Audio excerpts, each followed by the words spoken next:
I'm Pat. Welcome to my YouTube channel, Crafty Pat. Today is a floss tube. Not all of my videos are floss tubes, but today is because I'm really excited about a cross stitch finish. This is floss tube number 4, and in my other floss tubes, I mentioned a piece I've been working on for some time. I started some time ago, I think is a better way to put it. This is from the March-April of 1992 issue of Cross Stitch and Country Crafts. She is called Sunday Best, because she has on her Sunday Best. And I finished. I started this sometime not long after that issue came out. I don't remember exactly when, because, of course, that's been over 30 years ago. And for many years, it languished in a bag in a closet. And about 6 years ago, I pulled it out. Look at her. Look at her. I know there's some glare. Hold her up close as I talk about her. She's on 28 count linen. I'll give you some more statistics in a little bit. But first, I just want to show her off. There's back stitching, satin stitching, lots of other specialty stitches. Look at her, the bunny, the flowers, little pantaloons and shoes. It has taken so long to do this. Partially because when I pulled her back out in 2019, my eyes were a lot older and I couldn't see her very well. So I've struggled with her for the last 5 or 6 years. Pulled her back out in the fall, last September or so. Worked on her off and on the last few months. And then about a month ago, I was like, I'm really close. And I was working on her.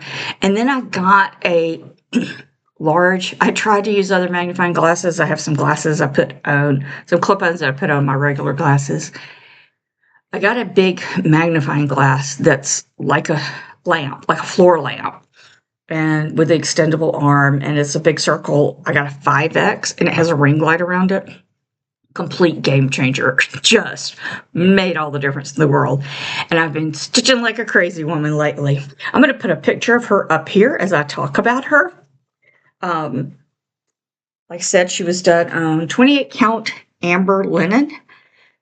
Most of it is stitched over 2.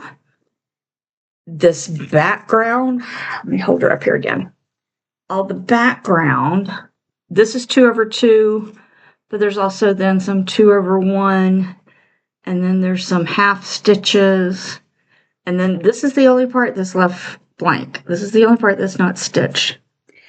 She is 17 and a quarter inches by 9 7/8, 240 stitches by 138 stitches, which is a total of 24,538 stitches. That doesn't count the back stitching, French knots, etc. It called for 68 colors, 7 blended needles, colors. There's pearl cotton. See if I can show you where the pearl cotton is. These little lazy daisies are done in number 8 pearl cotton. I think it's number 8. I don't remember now. And these little knots, these are not square knots. This is called a Smyrna stitch. Those are done in pearl cotton. And again, the lazy daisies in pearl cotton. It also called for Krennic, which I did not, Krennic braid and Krennic blending filament. I did not use that. The pattern calls for that to be couched, the braid to be couched around this little brooch. I don't think she needs it. I don't have any, so she is what she is. The girl herself and the rabbit and the flooring was 3 threads over 2 stitches, over 2 threads. So it's really packed in there, as you can see, but I think it makes her stand out. She's not flat against the background.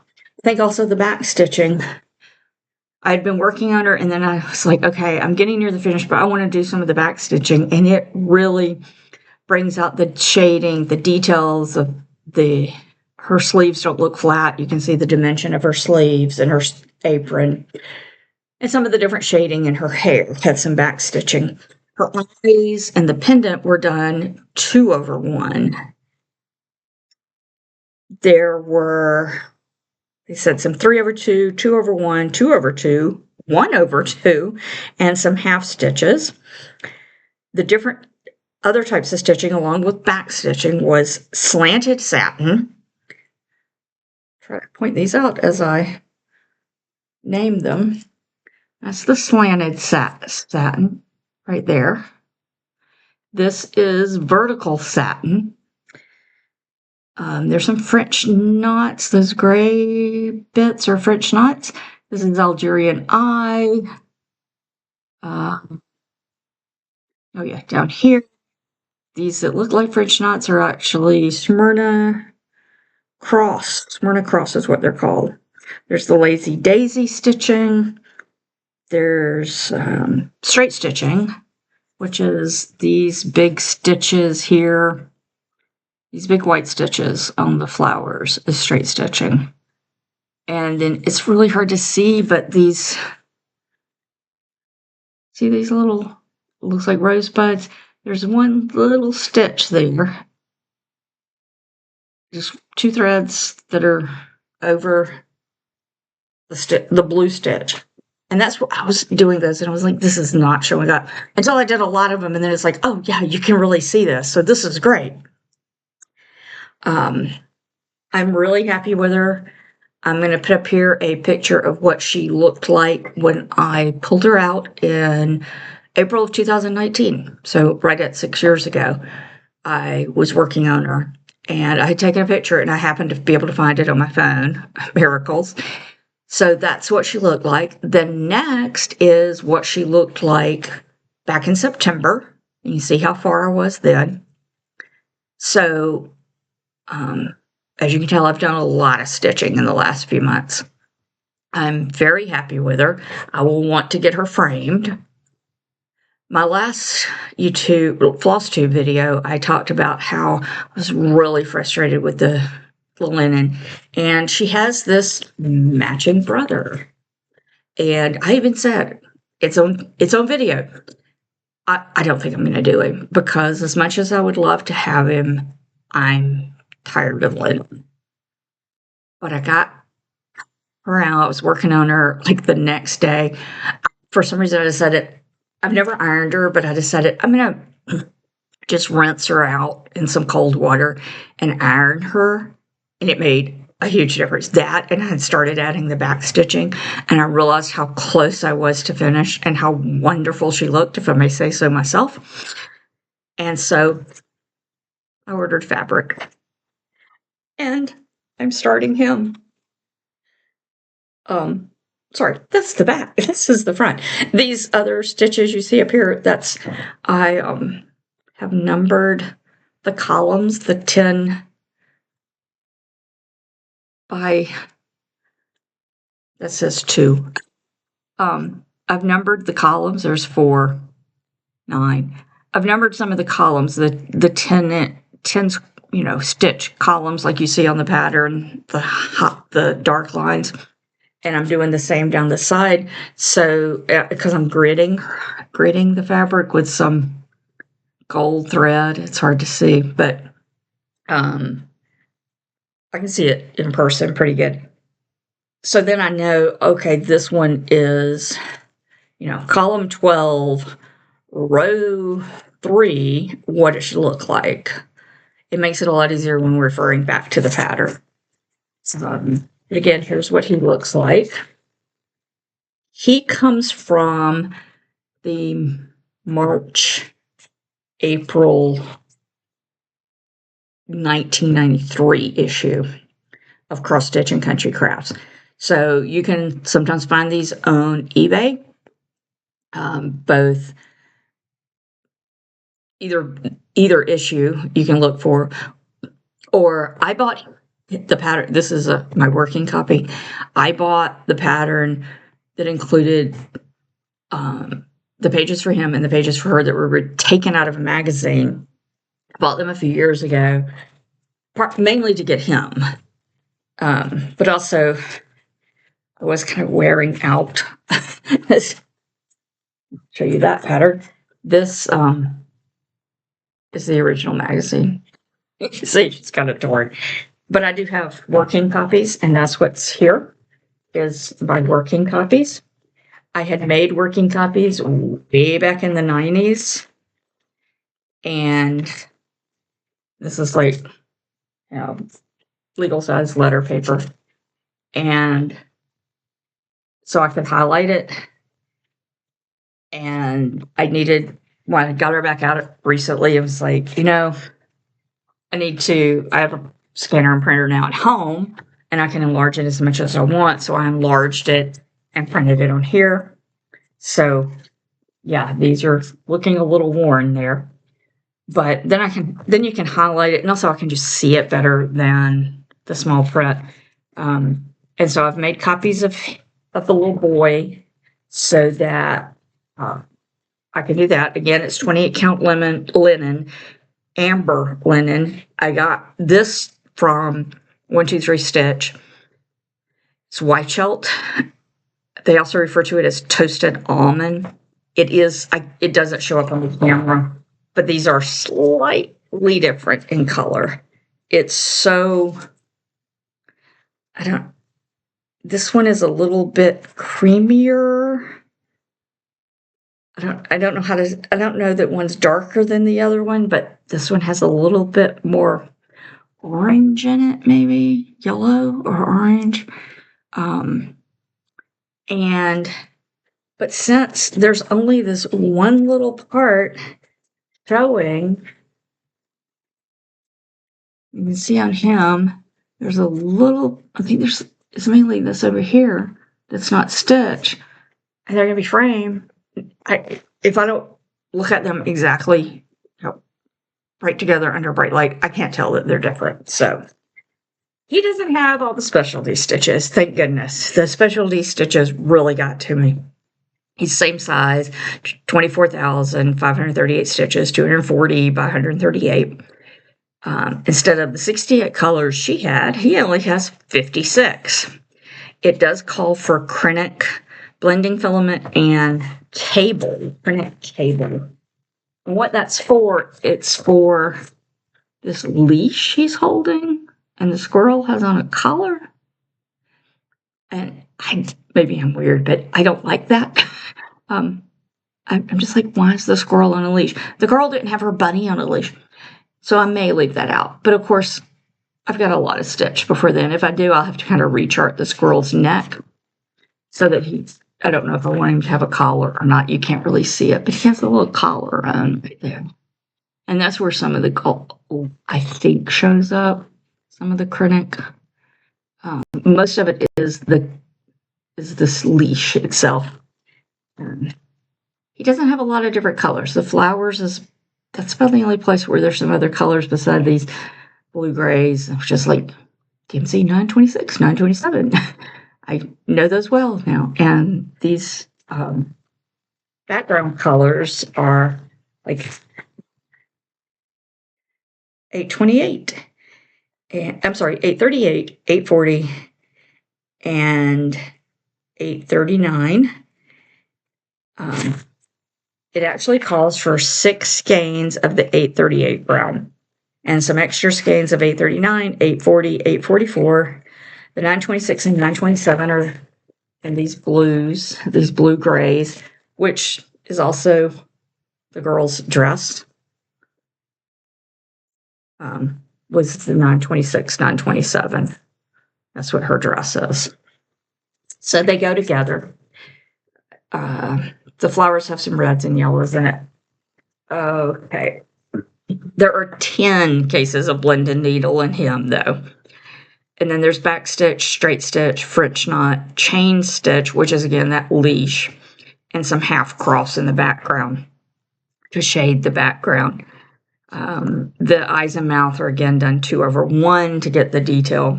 I started it May 2nd, which was, what, was that Friday? I'm lost my day. Yes, that was Friday, this past Friday. I'm doing him on a 1/4 yard because that's what it came out. It's too big, but I was afraid to trim it down because I was like, I'm afraid I won't have enough. What if I trim it wrong? he's going along pretty good. Like I said, I'm gridding him. I had done a grid on her as well. It really does help. The other thing about getting a magnifying glass and looking at this was I saw errors. And as I was back stitching, all of a sudden I'd find like one stitch I had missed for whatever reason.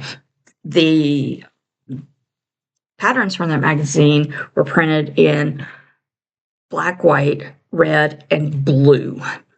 And I did realize when making the working copies of his pattern, which of course I can't show you, that some of the squares are shaded in a blue, in a pale blue. When I copied it, scanned it, and just used my little desktop scanner printer, that pale blue looks gray. And some of the squares are shaded in gray. So you do have to be careful that this is not, that you can see it. And so I made some notes on my pattern about that, pale blue background. The other thing is I write on here 3 strands, because if I'm working on something else that's only 2 strands and I work on that for a while, when I come back to this, I forget that most of it is 3 strands. So I learned that with the girl. I'd be stitching along and all of a sudden go, this doesn't look right. Oh, I was supposed to be stitching with 3 strands, not 2. So I just make a little reminder there. Yeah, I think you can see the color variations there. The ones I said, you can't see it at all on the camera, but it's a pale blue and it looks like pale gray on the printer. So those I may have to refer back to the original pattern. I'll keep that handy. So that's my big finish and my big start. Hopefully this won't take 30 years.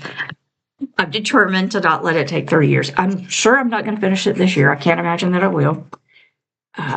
But if I'm still alive and stitching in 30 years, I don't want to be working on this.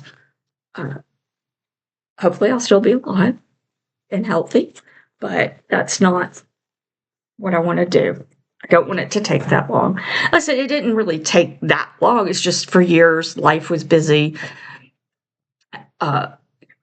Having a child to raise, and work was crazy for a number of years. It just didn't. And also I quilted for a number of years, so I didn't cross stitch. So that's where that is. The one other work in progress I have, I don't tend to have a lot of works in progress. It's just not my style. It's just not what I want. But this one, especially the girl I found, so much brown, it's such a dark color, and the linen. Sometimes I want to stitch and I want it to be easier. So, and I've mentioned this one before, that it's from Home is Where the Heart Is by Cooler Design Studio, from 1990, 91. Here's the sampler. Homegrown, happiness is, homemade, home cooking. I'm doing it on 18 count linen. They did it on, their sample was stitched on Belfast linen, 32 count, stitched over 2 threads. I'm doing an 18 count. It's going to be about 9 by 13 inches. And I gridded this as well. It's just some white Aida. It's looking pretty good, I think. It's really a lot easier than it might look. A friend looked at it and said, oh, this border looks complicated. Like, no, it's not. It's 4 rows, skip 4, do 4, skip 4. And so, as you can see, I'm doing like this. That's a blue. It doesn't show up well on here. I'm doing the greens, and then I do the blues. The one thing I do have to watch out for is, like you can see here, there's that's corn. I think it's corn or wheat coming off over there. And then this comes into the border. So I do have to watch for those as I'm stitching the border. but I've done some of the back stitching on the corn and the cornucopia. The cornucopia needs more back stitching. The corn kernels themselves will be back stitched. Now this orange and apple and pear and the cherries are not back stitched, which is interesting. The grapes show they're back stitched on the chart, but I can't figure out what color they're supposed to be. The back stitching is in a lot of different colors. And so it'll say, I can't show you because it's on the page, but oh, yes, I can. Well, it wouldn't make sense if I show you this on the screen. I don't think you could read it. It'll be like, this color is for the hearts and the backstitch, the hearts in the border. Cornflower blue for the tablecloth, the egg bowl, the canister, duck wheels, homemade, and grapes. Pistachio green for the corn husk, pear leaves, apple leaves, grape leaves, and so on and so forth. And I can't find a color to do the grapes in. So I may do them in, the grapes are done in a purple, of course. I may do them in just a slightly darker shade of the purple they're done in. It's a plum, I believe.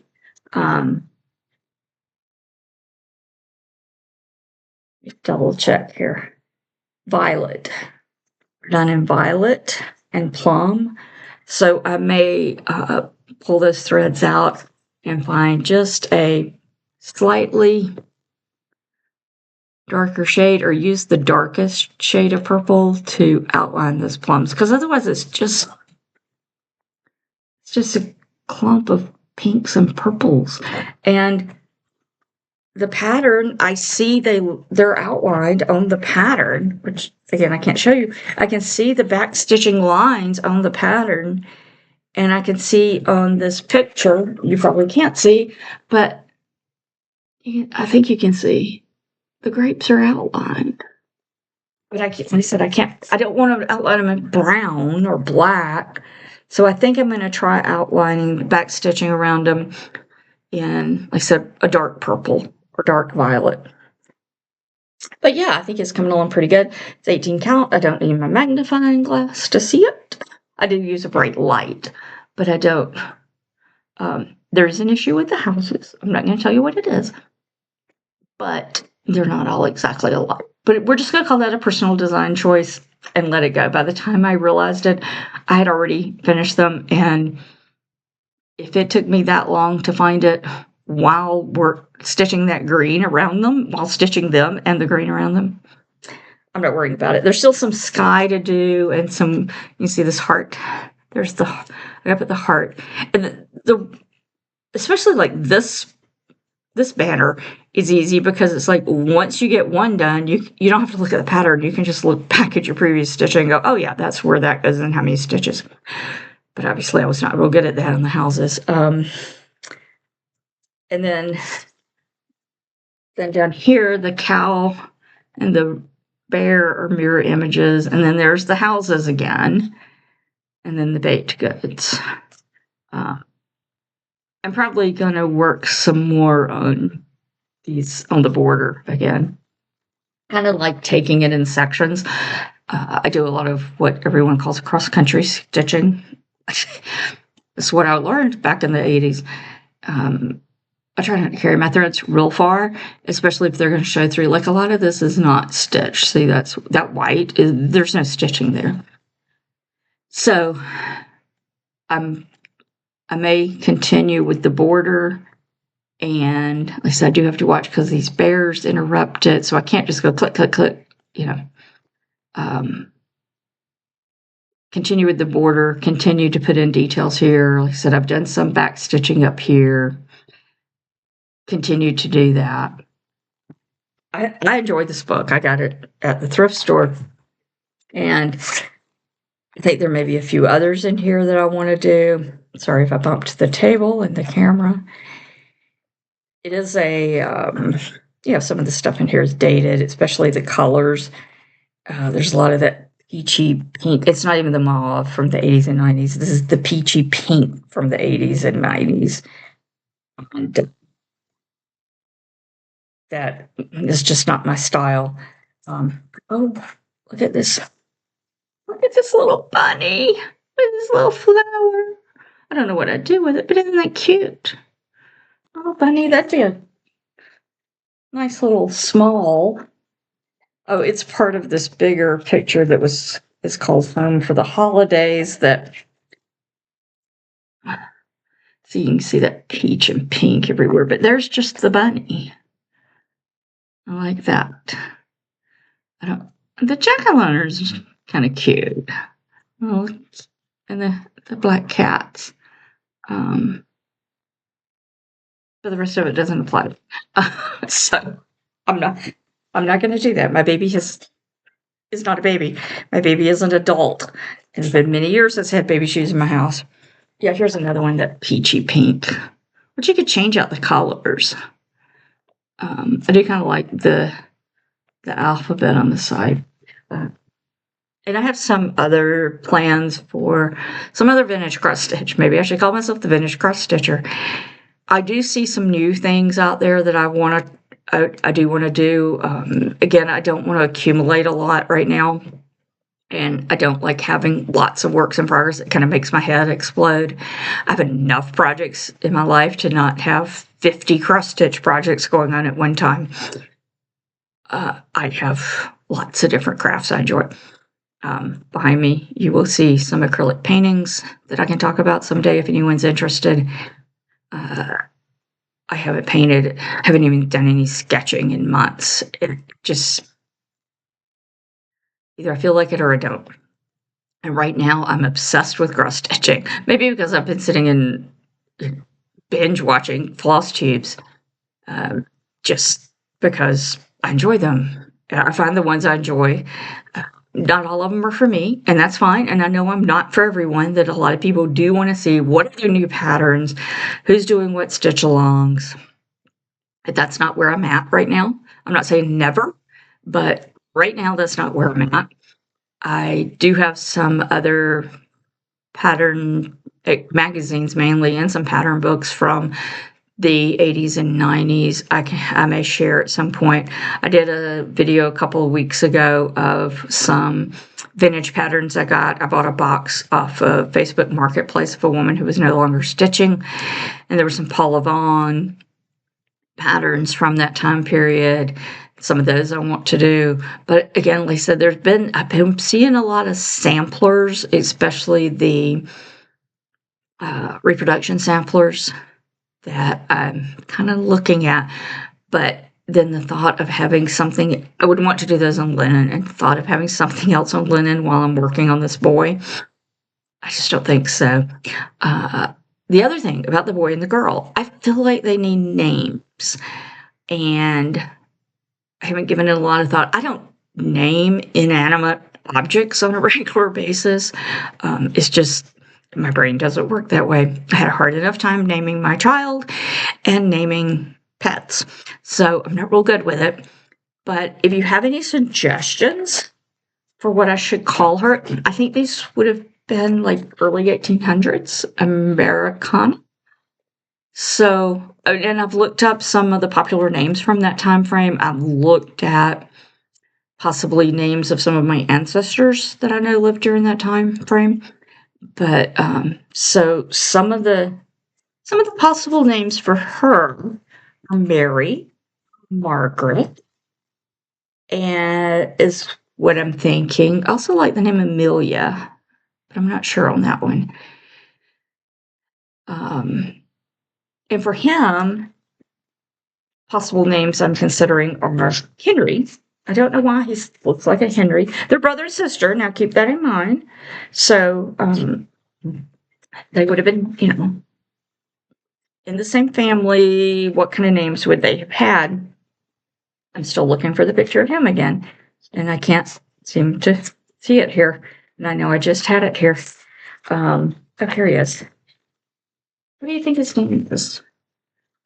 Please leave me a comment below if you have suggestions for their names. Is he a Henry or a James? Or one of my ancestors from the early 1800s was named Michael, and his wife was named Zilpha, Zilpha.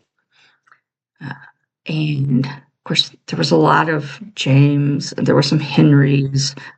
There's a lot of James. I think of the other, and I'm drawing a blank as to what their names were. There was Daniel. He was an ancestor, numerous ancestors named Daniel, because they would have been named after their father. Some of my ancestors did not live in America in the early 1800s, but my maternal line did.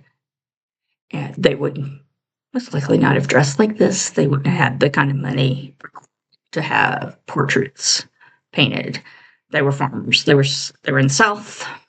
They were farming on whatever little plot of land they had. They were dirt farmers, as we call them. They were scraping a life out of red mud and sand in Georgia. So I still like to think, well, I wonder if any of them look like this. Like to this. So if you have suggestions for names, let me know. Otherwise, I will keep thinking, and we'll consider that. If you enjoyed this video, please give me a thumbs up, leave a comment below, and click the subscribe button. I would greatly appreciate it, and I will try to have some more videos coming up. Thanks a lot. Bye.